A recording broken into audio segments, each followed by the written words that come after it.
Friends, நான் உங்கள் tech விவசாயி.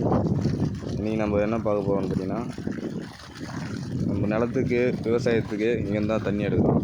இது பாலாத்தில் நம்ம ஆயில் என்ஜினை வச்சு தண்ணி எடுக்கிறோம். இது பார்த்திங்கன்னா பம்பில் ஃபஸ்ட்டு தண்ணி இருக்குதான்னு செக் பண்ணிக்கலாம்.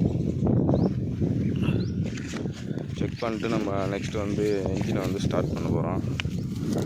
என்ஜினை ஸ்டார்ட் பண்ணுறதுக்கு பார்த்திங்கன்னா இதுக்கு ஹேண்டில்னு சொல்லிட்டு ஒன்று இருக்குது. ஹேண்டில் தேவைப்படும். ஹேண்டிலை வச்சு நம்ம அதை சுற்றும் போது பார்த்திங்கனாக்கா அந்த மோட்ரு ஸ்டார்ட் ஆகும். இதுதான் ஹேண்டிலு. நம்ம இப்போது லிவர்லாம் கரெக்டாக இருக்கான்னு செக் பண்ணிக்கிறோம்.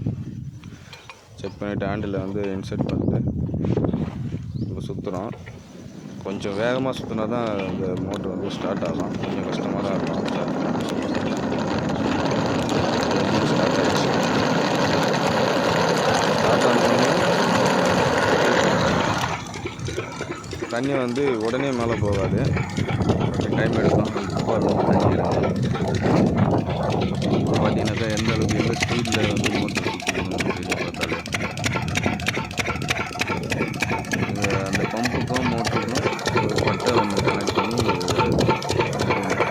பம்பு சுற்றுறது. பம்பு சுற்றுறது மூலமாக தான் மேலே தண்ணி இதுதான் பம்பு. பட்டை பாருங்கள்.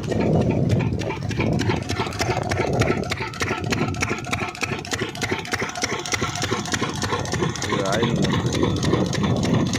பழைய மோட்ரு, நல்லா தான் ஓடிட்டு நெக்ஸ்ட் மேலே தண்ணி எப்படி வருதுன்னு பார்க்கலாம். மோட்ரு கலந்து இந்த தண்ணி நாற்று விட்டுருக்கோம். அது நீங்கள் மூணாவது நாளுக்கு நம்ம தண்ணி வைக்கிறோம். அதுக்கு தண்ணி வச்சு அப்படியே விடக்கூடாது. தண்ணி ஃபுல்லாக வாய வச்சு அதை எடுத்து விட்டுருணும். தண்ணி ஃபுல்லாக இருந்தது அழுகி